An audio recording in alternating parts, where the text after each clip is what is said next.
नमस्कार दोस्तों, मेरा नाम है कृष्णा मिश्रा। आप सभी का जीएस कर्मी ओगी में भरपूर स्वागत है। हमारी जो खाकी वर्दी सीरीज चल रही थी, यूपी पुलिस का पीवाईक्यू करवा रहे हैं। उसी क्रम में हम अपनी क्लास में फिर आज कंटिन्यूटी बनाते हुए आगे बढ़ते हैं। आप सभी लोगों का जो प्यार मिल रहा है, भरपूर मेरी क्लास देख रहे हैं, उसके लिए बहुत बहुत धन्यवाद आप सभी लोगों को।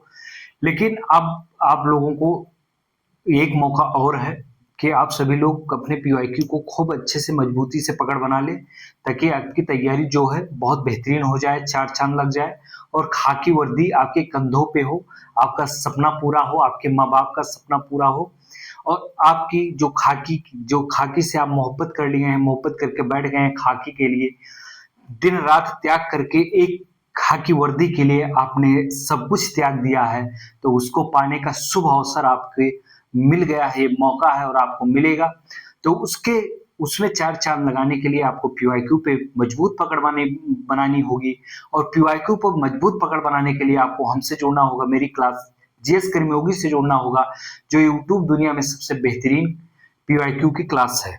ठीक है, हम यहाँ पे कहने के तो टॉप 10 क्वेश्चन लेते हैं, लेकिन हमारे यहाँ पे बहुत सारे क्वेश्चन 40 से 50 क्वेश्चन आपको मिलते हैं, उसके आंसर मिलते हैं, ताकि आपको कोई डाउट ना रहे। हम आते हैं अपने पहले क्वेश्चंस पे और बात करते हैं क्वेश्चन नंबर 1 की। भौतिक में नोबेल पुरस्कार जीतने वाले प्रथम भारतीय कौन थे? क्वेश्चन नंबर 1 की बात करते हैं। पूछ रहा है भौतिकी में, यानी कि फिजिक्स में। जो लोग भौतिकी नहीं समझ पाए हों उनको समझ लीजिए, यानी कि फिजिक्स में नोबेल पुरस्कार जीतने वाले प्रथम भारतीय कौन थे? तो चार ऑप्शन दिया है: सत्येंद्र नाथ बोस, सीवी रमन, एस चंद्रशेखर, होमी होमी भाभा। जहांगीर होमी भाभा इनका पूरा नाम था। तो आप सभी लोग के पास उत्तर आ गया होगा। वैसे में लगता है आप लोगों को ये उत्तर पता होगा। इसका उत्तर होगा B, option number B. CV Raman ji जो है भारत में प्रथम प्रथम भारतीय थे जो फिजिक्स में नोबेल पुरस्कार इनको मिला था। ये नोबेल पुरस्कार जीतने वाले प्रथम भारतीय व्यक्ति थे। कौन से सन में जीते थे ये भी पूछा जा सकता है, यानी कि किस वर्ष में जीते थे?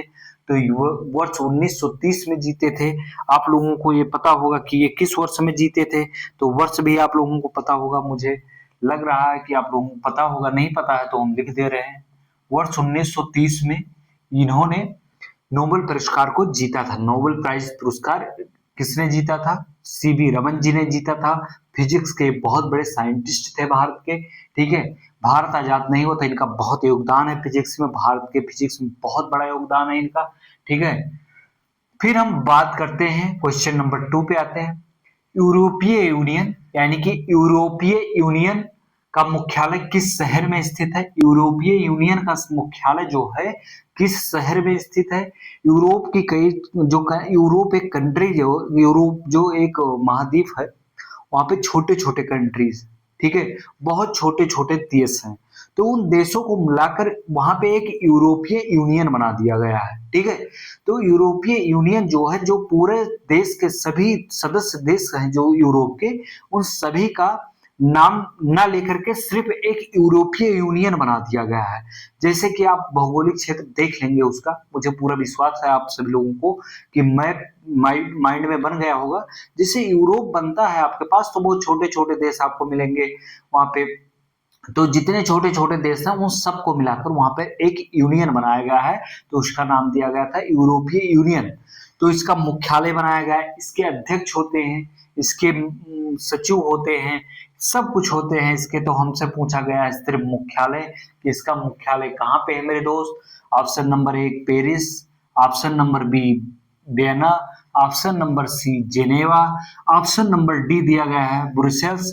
तो इसका ऑप्शन जो होगा, करेक्ट आंसर जो होगा वो ब्रुसेल्स होगा। बाकी अब 3 ऑप्शन बचे, इनको भी हम यहीं पे पढ़ लेते हैं। ठीक है, आपकी जानकारी के लिए बहुत जरूरी है। तो पेरिस किसकी राजधानी है? यहीं पे राजधानी से आपके पेपर में एक तो राज्यों की राजधानी से भारत में कितने राज्य हैं और उनके राज्य की राजधानी से कम 1 से 2 क्वेश्चंस आएंगे, और जो विश्व की राजधानियां हैं 1 से 2 क्वेश्चंस इससे आएंगे। तो राजधानी पे बहुत बड़ी बेहतरीन, बहुत इजी क्वेश्चन होता है राजधानी याद करना। तो पेरिस को हम जानते हैं किसकी राजधानी है? फ्रांस की है। पेरिस किसकी राजधानी? फ्रांस की। वियना किसकी राजधानी है? ऑस्ट्रिया की है भैया मेरे, ऑस्ट्रिया की है, ना कि ऑस्ट्रेलिया। ऑस्ट्रेलिया मत सोचना, ये ऑस्ट्रिया एक यूरोप में देश है। तो वियना किसकी राजधानी? ऑस्ट्रिया की है। ब्रुसेल्स किसकी राजधानी है? हम जान लेते हैं। ब्रुसेल्स जो है बेल्जियम की राजधानी, ठीक है। बेल्जियम की राजधानी का क्या है? ठीक है, ब्रुसेल्स है। तो वहीं पे इसका यूरोपीय यूनियन का मुख्यालय है। फिर हम आते हैं जिनेवा के बारे में। जिनेवा जो है स्विट्जरलैंड में, स्विट्जरलैंड में बहुत महत्वपूर्ण शहर है, ठीक है। कहाँ पे है? स्विट्जरलैंड में है। तो आपको इस प्रकार से चारों ऑप्शंस के आंसर पता चल गए होंगे। ये आपके पेपर के पॉइंट ऑफ व्यू से बहुत जरूरी था, क्योंकि जब एग्जामिनर पेपर बनाएगा तो आपके पीवाईक्यू को उठाकर देखेगा विगत वर्षों में कैसे क्वेश्चंस पूछे गए हैं। तो इस बार मान लीजिए ब्रुसेल्स पूछ लिया गया था कि कहाँ पे मुख्यालय है इसका यूरोपीय यूनियन का, आपको चारों इसी ऑप्शंस को डाल दे और पूछ ले किस देश की बेल्जियम की राजधानी क्या है, तो आपको ऑप्शन अब देने में आसानी हो जाएगी, ठीक है। तो या फ्रांस की पूछ सकता है, ऑस्ट्रिया की पूछ सकता है। तो इस तरीके से आपको यहाँ पे राजधानी भी क्लियर हो गई, आपको पता होगा, सारी चीजें पता होगी। फिर अपने क्वेश्चन नंबर 3 पे आते हैं। भारत में किस नेता के जन्म दिवस पर बाल दिवस के रूप में मनाया जाता है? आप सभी लोगों ने बचपन से एक 10 रुपए वाली मैगजीन पढ़ी होगी, तो उसमें दिया रहता है। तो आप लोगों को पता होगा, मुझे पता है ये क्वेश्चन आया होगा, आप लोगों के चेहरे पे मुस्कुराहट आ गई होगी, क्या इतने इजी क्वेश्चन पूछे जाते हैं यूपी उसमें? तो बिल्कुल हाँ, ऐसे ही क्वेश्चन पूछे जाते हैं। बहुत कठिन नहीं रहता, लेकिन पढ़ना पड़ता है उसके लिए। तो उसके लिए पढ़ना है तो पहले पीवाईक्यू पढ़ लो। पहले पीवाईक्यू पढ़ लोगे तो आपको एक आइडिया बन जाएगा, बाकी आप जहां से पढ़ाई कर रहे हैं वहां से पढ़ाई करते रहें। तो फिर इसका ऑप्शन क्या होगा? यस राधा कृष्णन, महात्मा गांधी, जवाहरलाल नेहरू, राजीव गांधी। जो पंडित जवाहरलाल नेहरू के भारत में किस नेता के जन्म दिवस के दिवस पर बाल दिवस के रूप में मनाया जाता है? पंडित जवाहरलाल नेहरू जी के जन्म दिवस को बाल दिवस के रूप में मनाया जाता है। अब ये पूछ सकता है कितने तारीख को होता है? ये 14 नवंबर को होता है। ये भी याद रखिएगा, बहुत इंपॉर्टेंट है। कब होता है? 14 नवंबर को होता है इनका बर्थडे। तो 14 नवंबर को बाल दिवस के रूप में मनाया जाता है। फिर यस राधा कृष्णन क्या थे? भारत के प्रथम उपराष्ट्रपति थे, यहीं पे नोट कर लीजिए, ठीक है। भारत स्वतंत्र भारत के प्रथम उपराष्ट्रपति कौन थे? यस राधा कृष्णन जी थे। और अगर पूछा जाए भारत में प्रथम नोबेल पुरस्कार किसको मिला था, तो यस राधा कृष्णन को ही मिला था। ये ऊपर नोबेल पुरस्कार की बात की गई थी, तो इसलिए हमने यहाँ पे बता दिया। बाकी महात्मा गांधी के बारे में आप सभी लोगों ने खूब पढ़ा होगा, उनकी जितने इन्होंने आंदोलन किया, जितना देश में के लिए इन्होंने योगदान दिया। तो आप सभी लोगों को महात्मा गांधी की पुस्तक सारी पढ़ लेना, कौन कौन सी पुस्तक की रचना किए थे, कौन सा आंदोलन किस वर्ष चलाए थे। सविनय अवज्ञा आंदोलन, असहयोग आंदोलन, भारत छोड़ो आंदोलन, चंपारण आंदोलन, अहमदाबाद ओ खेड़ा आंदोलन। तो ये सब आपके दिमाग पे रटा, जुबा पे रटा होना चाहिए, दिमाग में ये चीजें छपी होनी चाहिए, क्योंकि ये महात्मा गांधी से संबंधित है। और कोई भी परीक्षा ऐसी नहीं जिसमें महात्मा गांधी से संबंधित कोई क्वेश्चंस ना पूछे जाए। बाकी राजीव गांधी के बारे में आपको पता होगा, ये देश के प्रधानमंत्री बने थे। और स्वतंत्र भारत के प्रथम प्रधानमंत्री कौन थे? ठीक है, पीएम। स्वतंत्र भारत के प्रथम प्रधानमंत्री कौन थे? तो पंडित जवाहरलाल नेहरू जी थे। इन्होंने भी कई पुस्तक लिखी है, देश के लिए इन्होंने बहुत बड़ा योगदान दिया है। इन्होंने देश के आजादी में बहुत दिनों तक जेल काटे हैं ये, और पंडित जी महात्मा गांधी जी ने, इन लोगों का बहुत महत्वपूर्ण योगदान है। चाहे जिस भी क्रांतिकारी का, उग्रवाद का हो, या गर्म पंथी का, गर्म दल का नेता हो या नरम दल का नेता हो, सबका योगदान बहुत ज्यादा रहा है पूरा देश को आजाद करवाने में। इसलिए आप किसी के बारे में गलत धारणा न बनाएं, आपको सही से पढ़ना होगा। कोई भी पुस्तक पढ़ रहे हो, अच्छे से पढ़ो। किसी का नाम आ जाए तो कोई मानसिकता ना बनाओ सामने वाले के बारे में, पहले से कोई माइंडसेट में कोई बात ना बना लो कि उसके गाली देना शुरू कर दो। पढ़ो, जानो, सच्चाई जानो, फिर उसके लोगों को। तो इसलिए बता रहे हैं कि ये इतना बातें बताना पड़ा, क्योंकि आप लोग बहुत समझदार हैं, बात बतानी पड़ रही है, ठीक है। आप लोग समझेंगे, इसलिए हमें बताना उचित लगा और आप लोगों को बता रहे हैं। फिर क्वेश्चन, फसलों के चक्रीकरण का अर्थ क्या है? अब भैया चक्रीकरण अर्थ आएगा, बहुत बच्चे तो उसको जान ही नहीं पाएंगे, चाहे वो शहर से हो चाहे वो गांव से हो, ठीक है। चक्रीकरण बहुत कठिन क्वेश्चन हो गए, वो शब्द हो गया। ठीक है, फसलों के चक्रीकरण का अर्थ क्या है? चक्रीकरण का मतलब ये है कि एक फसल को कटाई की जाए तो उसके बाद वही फसल ना ही बोई जाती है, दूसरी और फसल बो जाए। जैसे कि अब गांव में खेती की जा रही होगी, गांव में खेती हो रही है, शहर में भी खेती, जहां पे भी खेती हो रही है, खेतों में खेती हो रही है, तो फिर वहां की उर्वरकता को बनाए रखने के लिए किसान भाई क्या करते हैं, सरसों की फसल काटने के बाद कोई दूसरी फसल बोएंगे, गेहूं की फसल काटने के बाद कोई और फसल बोएंगे, और ऐसी जैसे सरसों की फसल बोई गई तो प्रोडक्टिविटी इससे जो है इसकी पत्तियों से और या इसके सरसों के बोने से प्रोडक्टिविटी बढ़ जाती है अगली फसल की। तो अगली फसल जो कुछ बोएंगे तो उसमें ज्यादा पैदावार होगा। तो फसलों का चक्रीकरण ये है कि मिट्टी की उर्वरकता शक्ति यानी कि पैदावार, जिसको पैदावार कहते हैं, अधिकतम प्रोडक्टिविटी हो, अधिक ज्यादातर पैदावार हो, उसको अगर वो क्षमता बनाए रखना चाहते हैं आप अपनी मिट्टी का, तो फसलों का रोटेशन कीजिए, फसलों का चक्रीकरण कीजिए। ठीक है, फसलों का चक्रीकरण कीजिए, एक फसल के बाद दूसरी बो, दूसरे के बाद तीसरी, ताकि वो चक्रीकरण होता रहे और फसलों को बराबर उर्वरकता बनी, मिट्टी की उर्वरकता बनी रहे और आप सभी लोगों का पैदावार अधिक से अधिक हो। तो इसका आंसर जो सटीक था वही हम बता दिए हैं।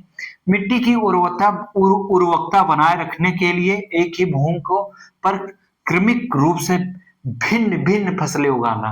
देखो ये वही चीजें आई जो हम पहले समझा दिए, तो आप लोगों को बहुत सही और सरल शब्दों में समझ में आ गया होगा। फिर हम आते हैं क्वेश्चन नंबर 5 पे। 1764 में बक्सर की लड़ाई में अंग्रेजों ने किस भारतीय शासक को हराया था? ये भारतीय शासक कौन थे जिनको हराया गया में 1764? हैदर अली, सिराजुद्दौला। भैया ये जो थे ये मीर कासिम थे।